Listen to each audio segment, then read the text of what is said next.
Assalamualaikum warahmatullahi wabarakatuh. Baik, di sini saya akan menjelaskan tentang pembelajaran bahasa Indonesia karya ilmiah. Kegiatan yang pertama yaitu saya bacakan tujuan dari kegiatan ini. Yang pertama, mengetahui tujuan dan esensi sebuah karya ilmiah. Yang kedua, mengetahui bentuk penyajian dan sistematika karya ilmiah. Dan yang ketiga, mengetahui kebahasaan karya ilmiah, serta yang keempat, menulis karya ilmiah dengan memperhatikan sistematika dan kebahasaan karya ilmiah.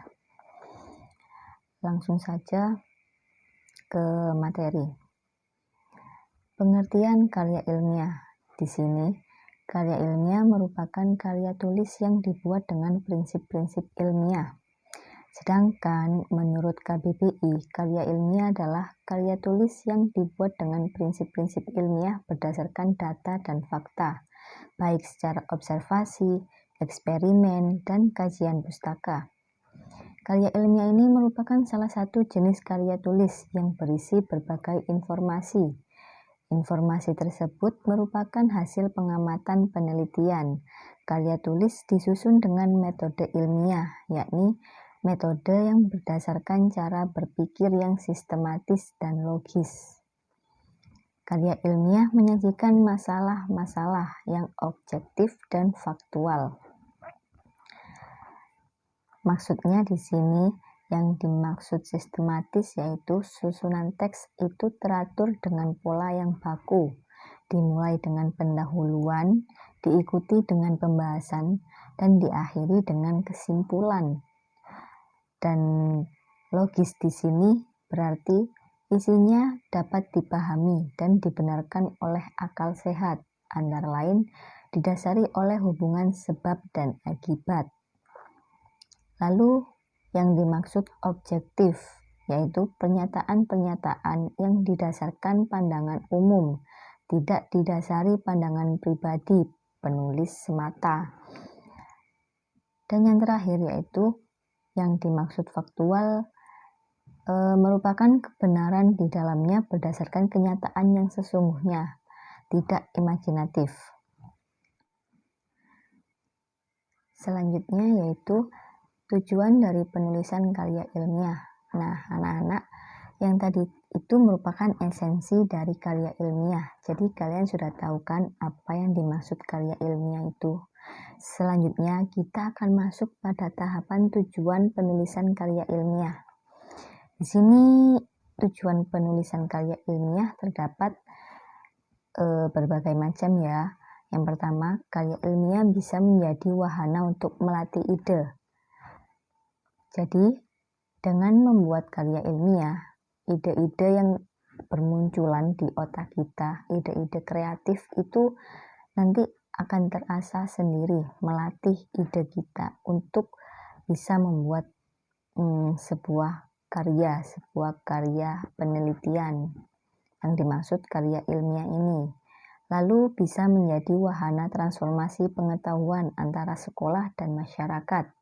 Selanjutnya, untuk membuktikan pengetahuan dan potensi ilmiah yang dimiliki oleh siswa, pembuktian dalam menghadapi dan memecahkan masalah.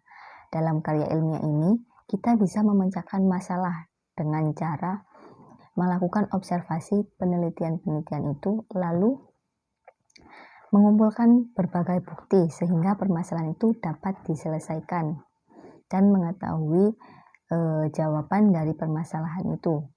Lalu tujuan dari karya ilmiah itu dapat melatih keterampilan dasar dalam melakukan penelitian. Selanjutnya yaitu fungsi karya ilmiah. Di sini karya ilmiah merupakan hasil pemikiran atau hasil penelitian seseorang. Penelitian akan bermanfaat apabila dituangkan ke dalam suatu karya ilmiah. Adapun manfaat dari karya ilmiah yaitu yang pertama sebagai bahan rujukan untuk berbagai kepentingan dan kegiatan ilmiah seperti seminar dan penelitian lainnya. Yang kedua sebagai sarana edukasi untuk menyebarkan kebenaran-kebenaran ilmu serta sebagai sarana diseminasi atau penyebaran ilmu juga. seorang ataupun kelompok masyarakat tentu akan lebih luas wawasannya dan keilmuannya dengan membaca karya tulis ilmiah. Sekian dari pertemuan pada kegiatan yang pertama ini mengenai karya ilmiah. Selanjutnya ada latihan soal yang harus kalian kerjakan. Di sini terdapat judul pentingnya pendidikan santri di era globalisasi. Tugasnya yaitu buatlah latar belakang masalah dan tujuan masalah dari judul karya ilmiah di atas. Jadi kalian harus membuat latar belakang masalah dan tujuan masalah. Tadi sudah dijelaskan kan di atas bahwa latar belakang masalah itu seperti apa dan tujuan dari judul karya ilmiah kalian itu seperti apa. Nanti bisa sambil sharing-sharing sama Bu Guru ya. Jangan lupa judul dari penelitian ini yaitu pentingnya pendidikan santri di era globalisasi. Baik, selamat mengerjakan.